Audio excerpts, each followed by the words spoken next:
Good morning, good morning, good morning. Good morning, LinkedIn Live. We're live. Good morning, LinkedIn. Good morning if you are watching this on YouTube as well. Good morning, Sheila.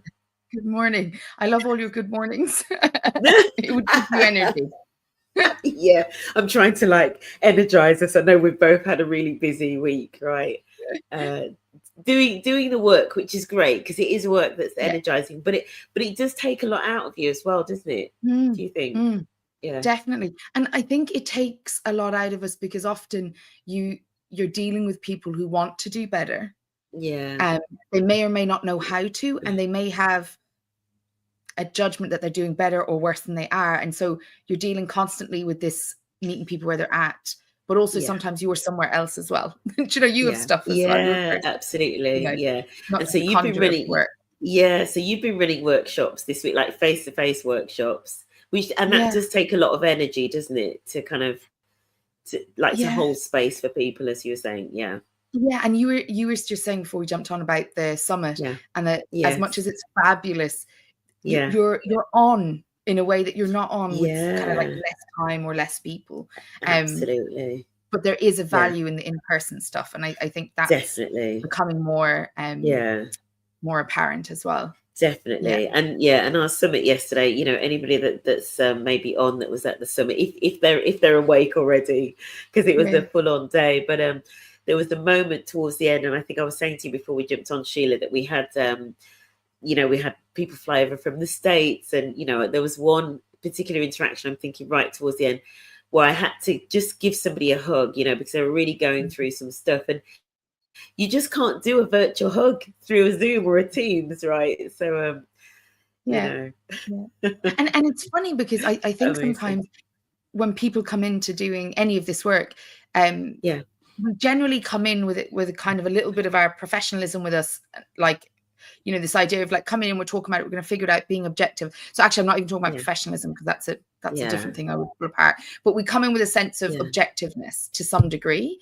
But then you're talking about human beings and talking about stuff that matters to us, and then people are living through some difficult stuff at work and at home, and so there's real emotion in this. I often get people saying, I didn't think I would get upset. It's like, well, the aim isn't to get upset, but it's normal to get upset as well if we're talking about something that does lead to challenging realities or experiences or acknowledgements. Absolutely. But you can't hug through Zoom. Like if we'd met in person, like given each other a little hug, hello, probably talked about our coffee or something, and then kicked in. But exactly, the benefit of online.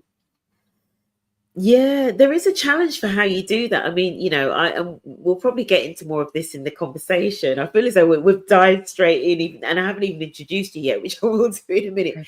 But there are tools and things like that, and I'm running a workshop this morning as well, would you believe, virtually. But you're right in terms of figuring out how to do some of that stuff online as best as you can, in terms of creating space for kind of like little moments, that aren't kind of like set plays and all the collaboration stuff and all of that. It's not easy, right? But it's possible to do some of it, but I don't think it's ever going to be the same as an in-person hug anyway. No, but what I will say is there was a group that made me believe that it's very, very possible. So I was doing diversity, equity, inclusion and belonging diploma with UCD, and I was facilitating it. And I had a group of about 16 people. And at the end, a number of people cried, like at the end of the 12-week session. And somebody said, I've never felt this close to everybody in a group. And they'd never met each other. It was an open group. So they'd never met each other, never met me. And in that moment, I realized, okay, I've got to go back over the teaching model that like practices, because something worked that let this group have intimacy that I don't always see in groups. And that was probably the one time I went, oh my God, like they were as moved as the stuff that happens in person. And I think it's about figuring out what those methods are online. I've seen people have good impact, but they'd met before, or they know each other. These were strangers. I was a stranger. We were doing like an academic course, it was quite, but a number of ways that we work together just increase the intimacy. And I think that's probably something we need to think about more. I was absolutely. it was the feedback at the end of that session. And I taught like number of sessions. They don't all give me that feedback. I taught number of sessions, like as in a number of diplomas.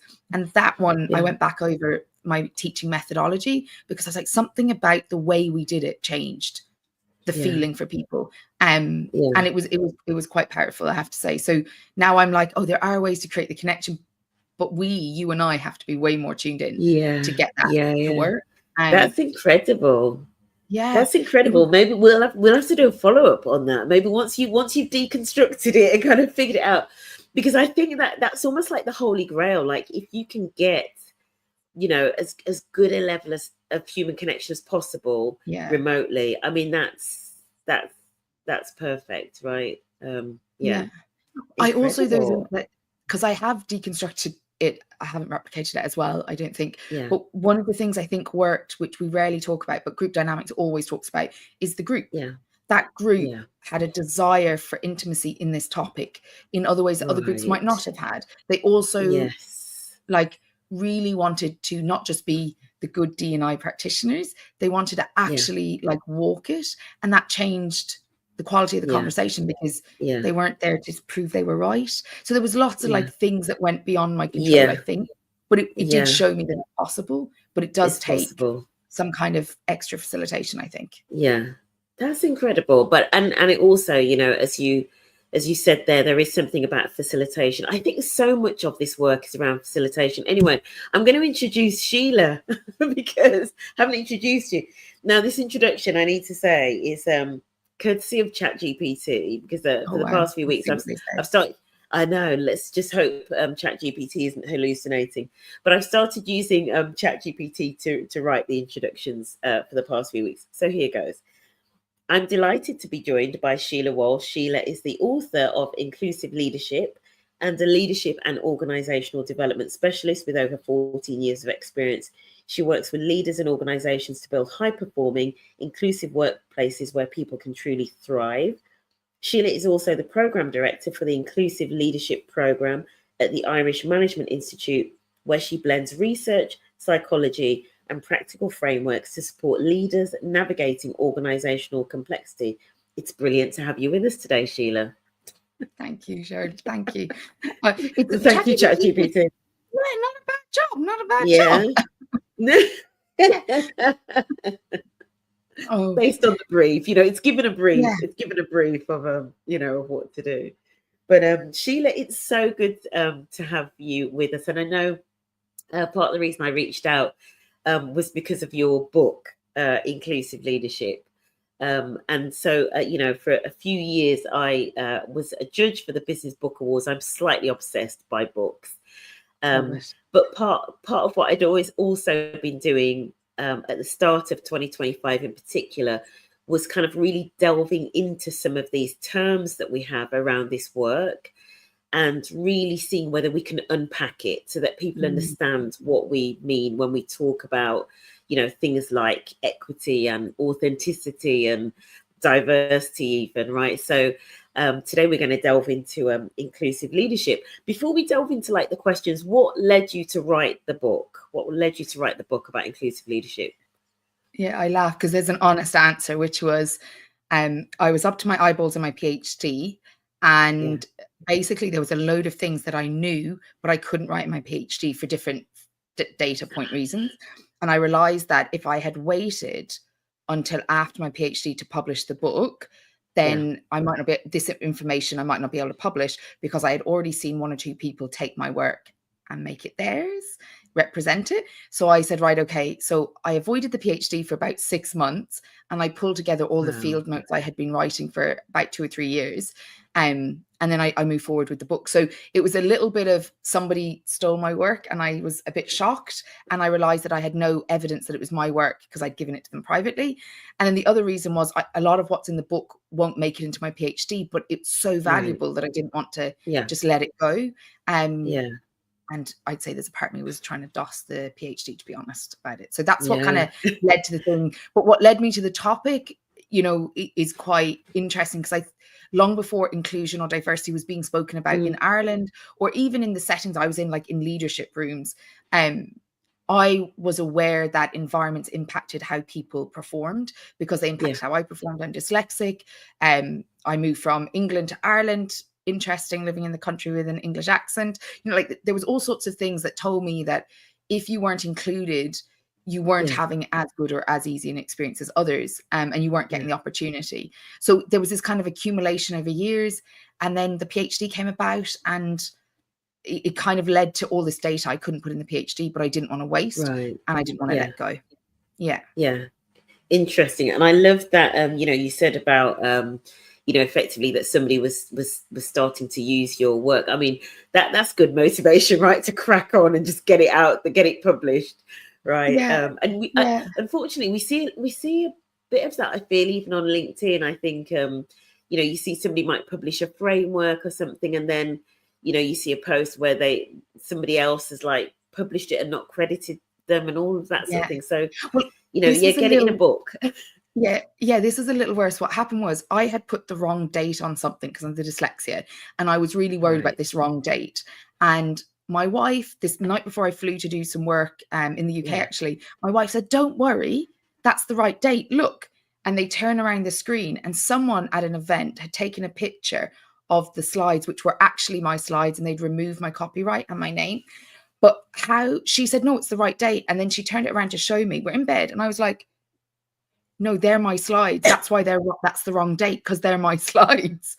And they just copied the wrong date, obviously. Yeah. They copied everything identically. So they didn't even check what they were teaching, which annoys me in the first place. Check your stuff. But the other thing that was interesting was it wasn't them who took a picture. It was one of the 100 participants at the event.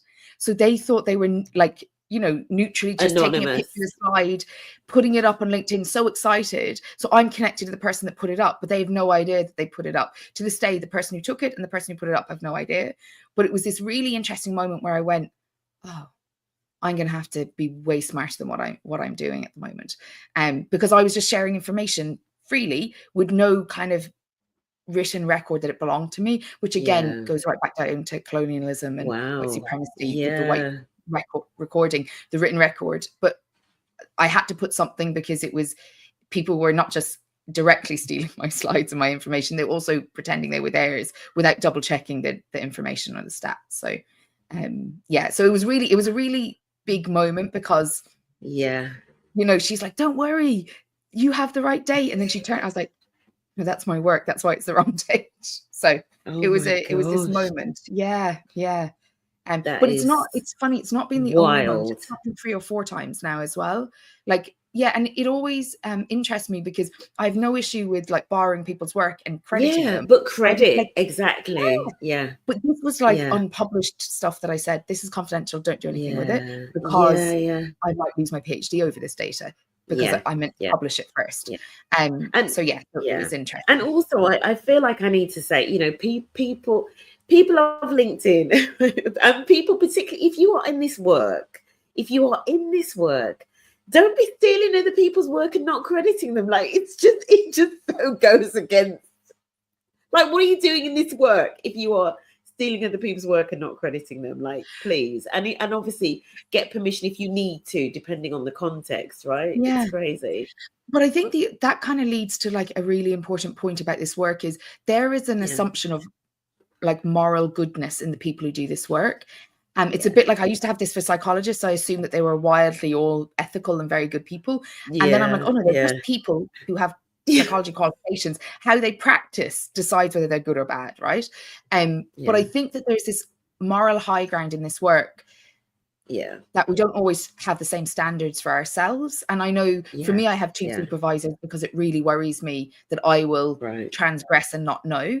But also there's a little bit of it's an easy bandwagon to get on because lots of people have identity lived experiences. But they don't necessarily know things about how organizations change or develop or what's fair for more than just the group we identify with, you know. And so I think this kind of assumption that the people doing this work are good people is a little bit of the moral high ground that we need to be careful of, and that always be good instead of just flawed human beings like you and me, and we're all just doing our best, you know. But that definitely drives me around the bend, this moral high ground assumption. those in the field. and almost I mean, you're absolutely spot on, and almost actually, I say almost, but I think actually to the detriment of this work, if that makes sense, because it almost has become like a moral crusade, and almost like those that are on the side of D&I are on the right side of history, if we say that, and those that aren't, when it shouldn't be like that, right? It's kind of got slightly twisted. Yeah, and the thing is that through my research and also through my industry experience, a lot of us in the work have personal payoffs for being in the work originally. Yeah. So a lot of people who get involved in the work either politically align with the work, or identity aligns with the work, or values. So to think that we're above something because people who don't get into the work might have other values and ethics align with something else that is equally important. I just think it's a really important one we have to keep an eye on, because it does create inequity within the work. And like, I'll be honest, one of the things that drives me around the bend is when you go for training and the trainer is sure that they're right, and like they might not understand the concept beyond you should do unconscious bias training. Whoa, what's the evidence? Does it work? Is it good for everyone? The people who like it, do they even need it? The people who don't like it, is it ethical to send someone to be trained on their thinking in the workplace that isn't directly related with their qualification? There's so many ethical things that people are like, shh, don't worry about that. I'm like, no. If we believe in equity and inclusion, that goes beyond who we agree with, unfortunately. Like, otherwise we just are doing typical in-group stuff, which is you're good because you do what I like and we agree. That's just in-group. Our DEI echo chambers, right? That's kind of a place where I feel some of us inhabit. Good morning, Safia. Thank you for joining us. Moral goodness and unchecked bias that everyone needs to be aware of. Absolutely. And I'm conscious we haven't even got properly yet onto inclusive leadership. We've gone down a little rabbit hole, which is great, which is what I love about this. I feel like we both needed this conversation this morning, Sheila. So let's talk about inclusive leadership. What does it look like in practice beyond the theory? Yeah, so I think this is a really good question, because lots of people know the theory and are not practicing it. And lots of people are practicing it and don't know that they're being inclusive.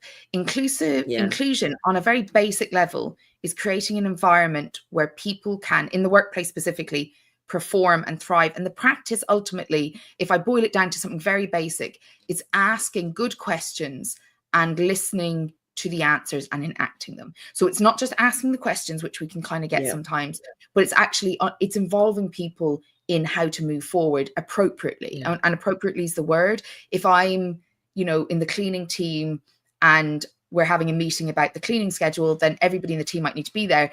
But maybe, the head of HR doesn't, for instance. Maybe that's not necessary.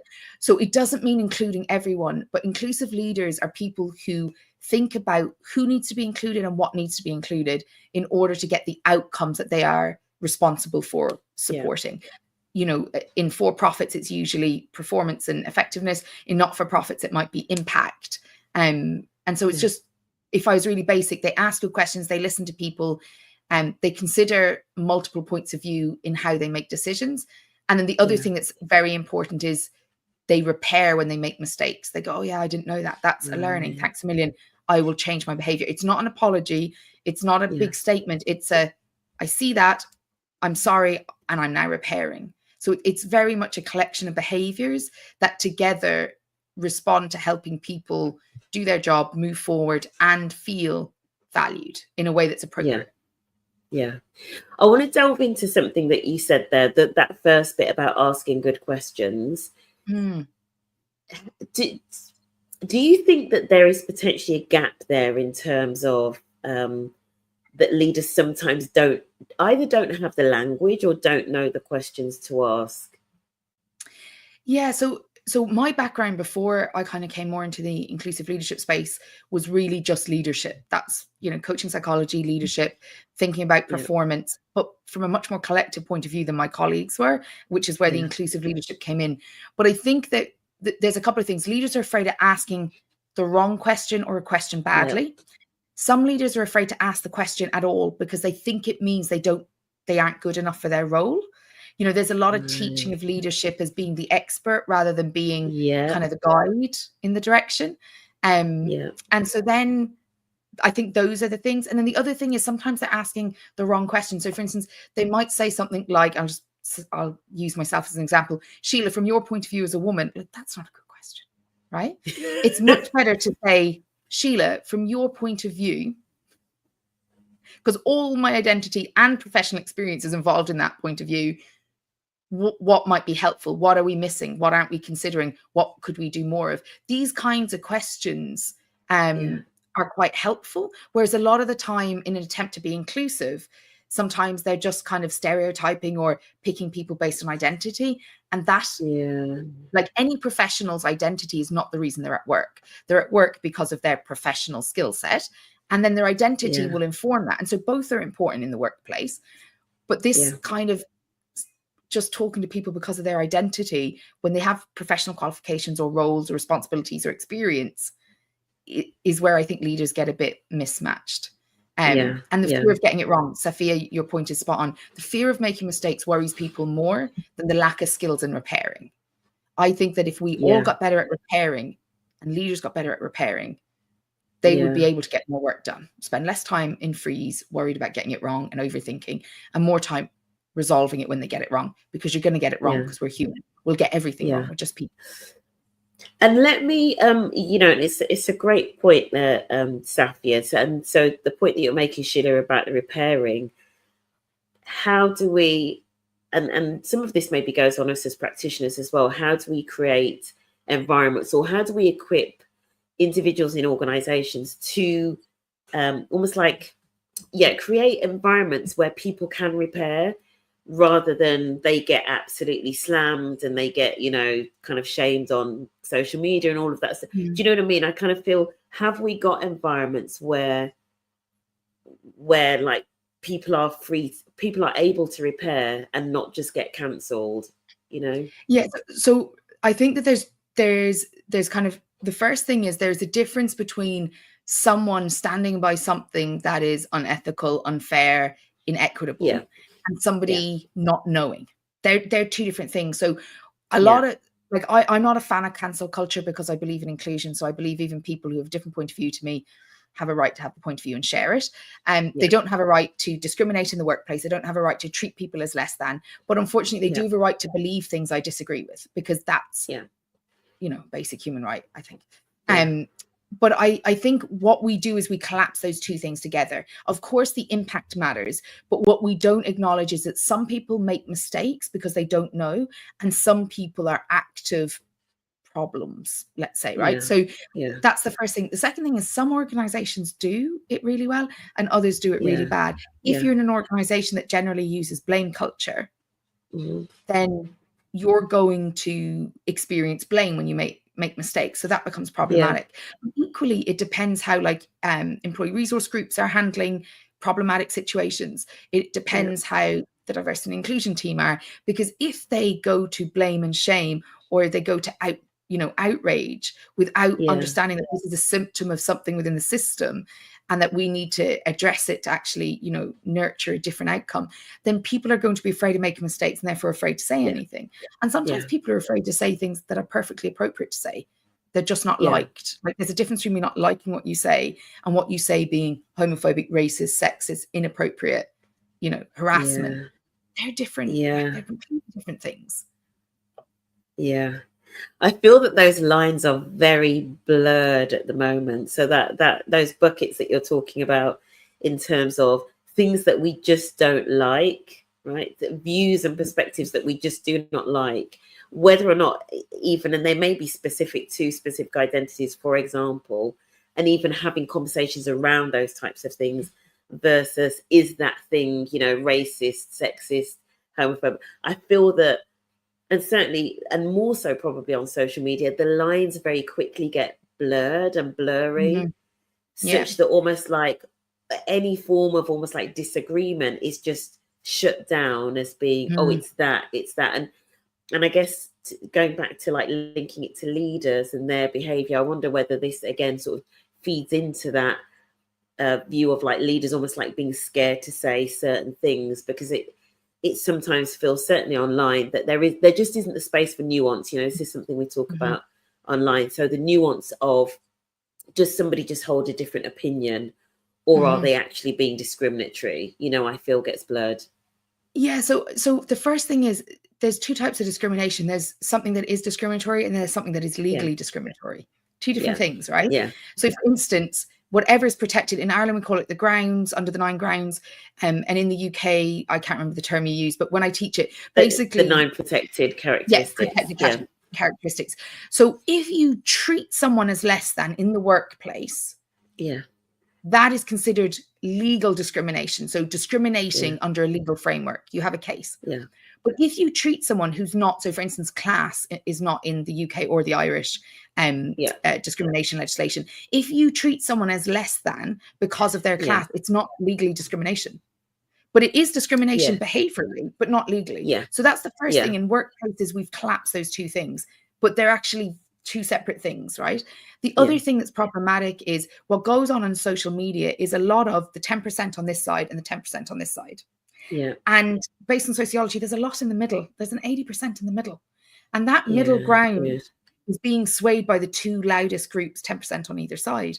And I think that what we're not taking into account is in the workplace, we actually cannot tell people what they can think. So for instance, you know, when people say, oh, bring your authentic self to work, they don't really mean it, because they're not saying bring your racist, homophobic, sexist. So they're not really saying your authentic self. They're saying bring the parts of yourself you don't want to mask, that you shouldn't have to mask to work because they're appropriate. But actually in the workplace, certain comments are considered discrimination.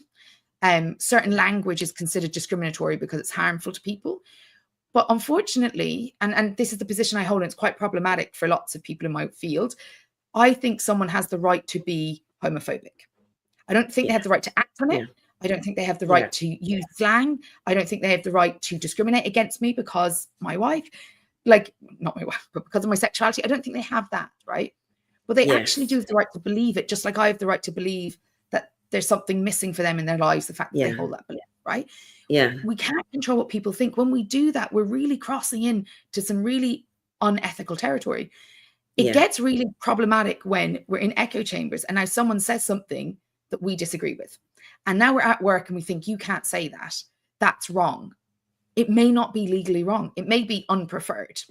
And so we have to decide the difference between legally wrong, you know, like socially and culturally unhelpful and ineffective and, you know, not great.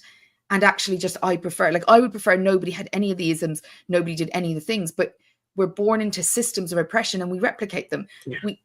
We don't always choose them, but we do replicate them until we learn other options and enact that. So to me, I have a real issue with trying to control what people think, and to some degree what people say. Now, there's a difference for me than if you say something that is harmful.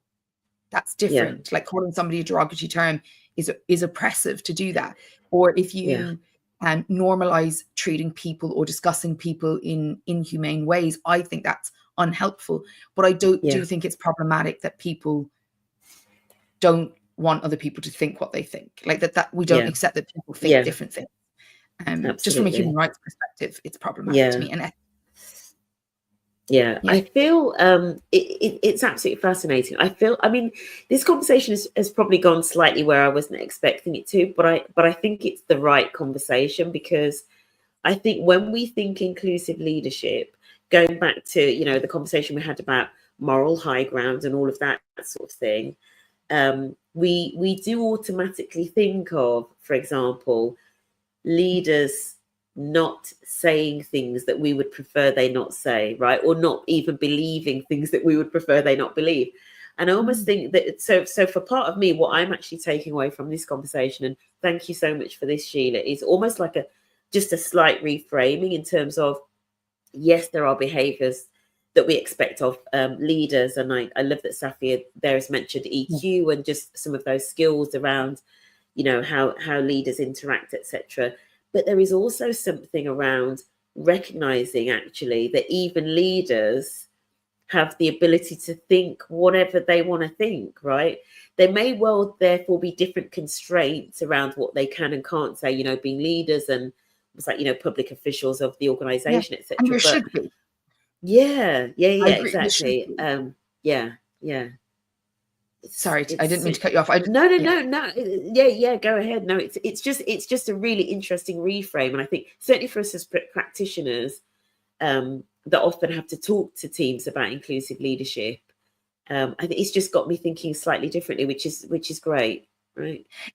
And I think that the piece for me about leadership and what you say or don't say and what you think and don't think and all of that is, first of all, you think what you think.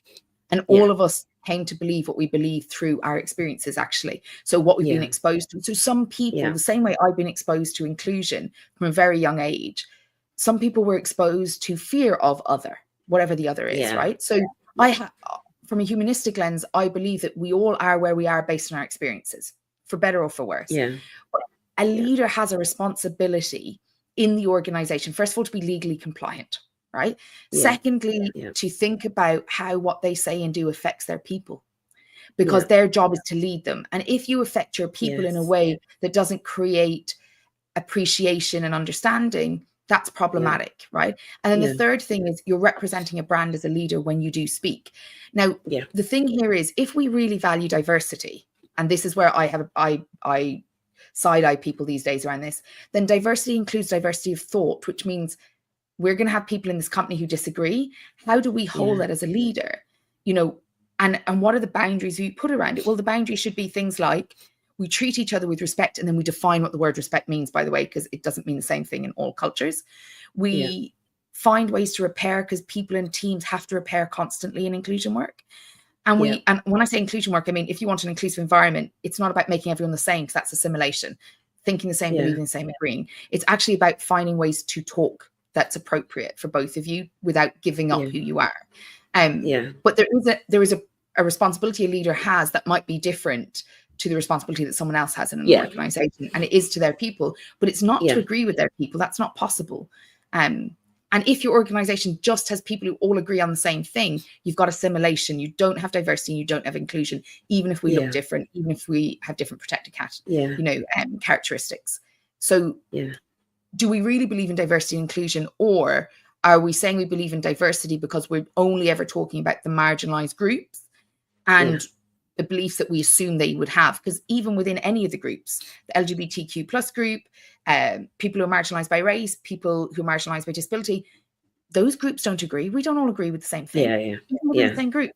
So I think there's something about how we hold difference that leaders have to do well, while also honoring that their job is to create enough cohesion for people to move forward and do their job and feel psychologically safe. But that doesn't mean the same as feeling comfortable. Absolutely. Comfortable is different. And a couple of things that you said, which I think are really important to pull out, is, you know, leaders do have a different level of responsibility. And I guess that's why, you know, there is this work around inclusive leadership. But I love what you said around, you know, the space to hold difference, and almost, I guess, like the skill set and the toolkit to hold difference. Do you think, and I know I'm going completely off track here, but do you think that we as a DEI profession, that almost that's a shortcoming of our profession, right? The ability to hold space for difference, that potentially, I don't want to give credence to the backlash, but I'm afraid I'm going to say that potentially has contributed to almost like this lack of nuance, which has allowed the backlash to then sort of fester. Does that make sense? And so the first thing is the backlash has some reasonable grounds. It has some really unreasonable grounds, but it has some reasonable grounds. What I have found is, and I teach D&I practitioners, and I teach usually ones that have been in practice for a while, they come back and they do the diploma, and they are really shocked that I believe that a D&I practitioner's role is holding difference, which means it's not about creating agreement or making statements about one war and not enough. It's not about that. It's about helping your organization do its purpose in a way that helps all the people in it and the people you want to attract to it work well together, have equity in terms of that. When I look up through your chain, I can see differences all the way up through the hierarchy. It's not about furthering one's own political agenda. And I have an issue with that, because a lot of the work that D&I practitioners are doing, a lot of us would lean towards liberal generally. That's, I would say, a high percentage. The issue with that is the minute you walk into a room and you use that language, you're losing those that lean towards conservatism. But your job in a workplace is to help the workplace come together. Absolutely. Not to further, like, it's different in America, and I a lot of people miss this. America has no legislation to protect anyone, so all of their DEI work is absolutely advocacy based. It's activism, and it has to be. Ireland and the UK, our workplaces does have legislation. It's not strong enough, but we have legislation to work with. When we go to work, we are not advocating for an inclusive society. We're actually advocating for an inclusive organization, and the organization exists for a reason, which is usually to produce a profit or create an impact. And so a lot of DEI practitioners go in because they are morally and personally aligned with, you know, liberalism or a direction of inclusion politically, but don't realize that that might be a barrier in the workplace. The other thing is a lot of the, and we see this with the recent Supreme Court ruling that happened across the UK, right? A lot of the arguments are one-sided. So a lot of the time, people, when they're arguing about what you should or shouldn't do, want to argue from their political point of view. So I can tell what you believe in based on how you responded to that, right? Very quickly. The issue with that is that actually both are valid, right? Like gender critical feminists are a valid portion of lots of workplaces. So are those who believe in trans rights and inclusion in a different way to critical feminism. They're cohorts in your workplaces. They are all real people in your real workplace, and they all need to be accommodated appropriately. And so I think what we've done is we've got a little bit righteous, and we're doing activism work in our organization when actually our role is to help the organization. And if we want to do activism work, do it at the weekend, do it afterwards, you know, go to talk, do your stuff. But when you're paid to do your job, and you get distracted by your own preferences. And I teach this in the diploma. People are like, oh my God, I haven't noticed how biased I am in what's inclusion. Then it becomes really problematic because we're not doing it. And we're also not willing to process our feelings about it. Like, I work with lots of people with all sorts of not great beliefs, in my opinion, like discriminatory beliefs.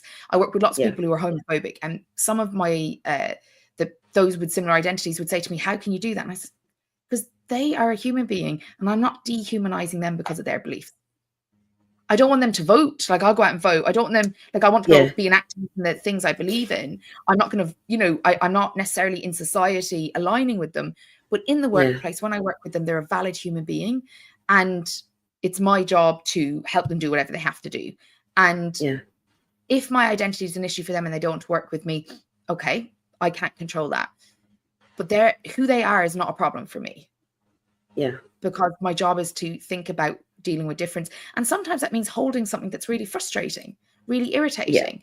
You know, some people don't want to talk to me because I'm a woman. They try to find the male in the room, even though that might be my assistant. Like, there's all sorts of weird things that go on. And it can be frustrating personally. But my job is to create workplaces where differences are allowed to exist. And absolutely. I have to process that stuff. And I maybe that's the other thing. I think we in the D&I profession need to do, and even the word profession, I don't think we are a profession. We don't really have standards yet. People kind of, their identity lets them do whatever they want a little bit and say whatever they want. And I'm this, and therefore what I'm saying is more important than what you're saying, you know, when it might not actually be relevant. Sometimes it is, but sometimes it's not. The other thing is that we don't actually do supervision and have our own stuff checked enough. I really don't think we do. That's such a good point, honestly. Sheila, we're going to need to talk so much more after this, I tell you. Safia, this is a really good point here. There's that need to recognize where you separate your personal from your professional and hold those inner boundaries and be honest about motivations. I also think organizations can also encourage crossing boundaries because of the expectation of lived experience being part of DI work. So they have a responsibility here too. Yeah, this is absolutely fascinating. It's not where I expected this conversation to go, but I almost think it's more important around. So when we think about inclusive leadership, and I guess that's particularly for us as DEI practitioners or people working with teams in terms of team performance, you know, trusting teams, high performance teams, etc. Understanding what inclusive leadership is, but what it isn't, as in, you know, it's not inclusive leaders having to you know, agree with everything that the progressive left agrees with, right? In terms of all of those, all of those views, etc. But potentially being quite clear actually about what is and isn't acceptable behaviours, and I guess kind of like facilitating that leadership team through that conversation in terms of, for this organisation, what does that look like? What does good look like in terms of interactions? Sophia, your point there is spot on. Something that is offensive or untrue isn't illegal, and the right to express different views is protected, but this is not an absolute right. Some people forget that. So these are really useful conversations to be having in organisations around this topic, particularly. And I guess, we talk about inclusive leadership in terms of the standards that we hold leaders to, and then there's an element of, sometimes people say this, we're all leaders when we go to work. So there is something about how that then cascades down. Obviously the leaders are held to like a higher standard, I guess, because they are the leaders, they role model the behavior, but then how that cascades down, in particular, as that term that you use, Sheila, which I absolutely love, which is holding difference. What does that look like as it cascades down? And actually, what is the role of the leaders in helping to create an organization that does that, right? In a way, as you said, that's respectful as well. It's fascinating. Just to say, this idea of holding difference and working with it actually comes from the work of Myra Chan. She wrote the book Working Within Diversity, and she's a psychotherapist. She's one of my supervisors, but it's this idea that every time we meet people, we are working within diversity, no matter who they are, no matter what identity, and that learning to hold space without oppressing or dominating each other's identities. So a lot of my pushback on D&I practitioners or practices is that often it's oppressive. And, that's quite problematic. It's often about dominating a culture or beliefs or points of view, because they're not necessarily accessing what I would consider collective power and helping the collective move forward. And they're just kind of furthering. And I say they, like, I'm sure I've done it too. And I'm sure I do it and I have to kind of catch it. But there's this piece about us realizing that if we're going to enact these things and work with teams, we have to be clear in our role. And I actually don't believe we should hold leaders to higher standards. Just as a kind of thing to keep in mind, I think a leader has a role that is different to others. But one of the problems I see is where organizations hold their leaders to unrealistic standards while they all don't hold themselves to those standards. That happens frequently. They're all complaining about the leader, not looking at their own behavior. I think that leaders have a different responsibility because of their role, but actually every person in an organization, if you want to start with inclusion or diversity, either of those, like you want to start with being more aware of diversity and differences or being more inclusive, your first job is to look at how you engage with power with others and what you think norm is. And I don't think any one of us can get away from those two things. How we use our power and what we norm. They're probably the quickest way to look at how inclusive we really are, regardless of our identity. Because this is the assumption that if we're in an oppressed or marginalized group, we will be more inclusive, and there's no evidence for that. In fact, we tend to be more inclusive of those like you. Wow. Well, I wasn't expecting this conversation, but I love it. And to be honest, actually, we have covered a lot of the areas that I sort of written down, because we were going to talk about things like common pitfalls or misunderstandings about inclusive leadership, and I feel that we've kind of gotten there through this conversation, because I think there are definitely those misunderstandings about what inclusive leadership is. We almost have seen it as something where the leadership the leaders almost like have to park whatever they believe. They have to like move to a certain way of thinking. We have to like get them on side. They have to it's fascinating. I feel as though I could talk to you for much longer, Sheila, but let's maybe wrap this up around just like advice. What advice would you give either to DI practitioners, which I know we've talked about a little bit anyway, or to leaders, or we mentioned employee networks, sponsors of employee networks, in terms of what more they can do around this practice of inclusive leadership? Okay, so I think inclusive leaders in formal leader roles in organizations, they can get better at repairing. So they make a mistake, they own it, and then they change, and they use it as a learning, not as a sign. And they can ask better questions instead of making sweeping assumptions about groups or people or things. They can ask the right people the right questions. That's one. D&I practitioners, I think we have to get much better at critical thinking and at holding differences, because I think that we talk about differences in a very particular way, but we don't mean all differences, which means that we contradict ourselves, which is why there is some pushback. And the other thing is, D&I practitioners, I think we need to spend more time looking at what actually changes organizational and individual behavior, because telling people stuff doesn't, right? If it did, I would know I should go to the gym every day and not eat cake.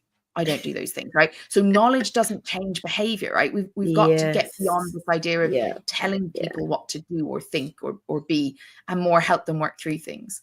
And then in terms of just everybody, I think if everybody thinks about who they might not be considering when they make a decision, it's a simple question. Who might not I be considering? Who have I not considered in this decision? Their decisions are going to start to get more inclusive simply by thinking, who am I not considering? That one question everybody can use. But mainly also, I think maybe we could all be a little bit more, and I don't mean forgiving as in the people are intentionally harmful. I mean actually the opposite. Leaving some room and grace. Like, I have to ask for a lot of grace for where people don't know better, so they can't do better. In Maya Angelou's words, know better, do better. You can't until you know it. But if somebody comes at you and tells you you're a terrible person for not knowing it, you're less likely to listen. So we have to find ways to actually do that. And just to give a little bit of a reference, Harvard did the call in and call out model. And that's a really good model, because sometimes we call out when we should call in. And calling out we should do when people are repeatedly doing things publicly. But before that, we need to be practicing calling in, because people don't change by calling out. They feel shame, and shame doesn't create change. So I just think that might be a helpful tool for people. But a lot more grace to each other, I think, can have can get us further than what maybe blame and shame does. I love that. That's a term I use a lot. Like allowing people grace, for sure, and to ourselves as well, right? But you're absolutely right in terms of allowing other people grace. Sheila, oh my gosh, I'm afraid you're gonna have to come back on here, because I'd love to. So much, brilliant. There's so much we have to unpack, but we're gonna have to leave it there, because I know that we've both had an incredibly busy week, and this has been a jam-packed session, and I know that our brains are both probably a little bit fried after a long week. Definitely. But this has been a fantastic conversation, Sheila, honestly, and thank you, Safia. Good morning, Hansa, as well. I saw you in the comments there. So good morning for anybody that is listening live, and if you're watching this on the replay, thank you for joining us. Sheila, if people want to find out more about you and your work and connect with you, where can they find you, or head over to find out more about your work? So they can go to Ellis Advantage, so it's ellis-advantage.eu, or my name, SheilaWalsh.com. There's information on both those places. And I'm on LinkedIn under my name, and on Instagram. Amazing. Perfect. Sheila, thank you so much. Honestly, this has been a gift, like way more than I was expecting, which is always fantastic. Yeah. Perfect. Thank you for having me. I really appreciate it. Oh, you're welcome. Thank you, everybody, for listening, and have a fantastic weekend. Take care, and go with grace, as I often say. Go with grace.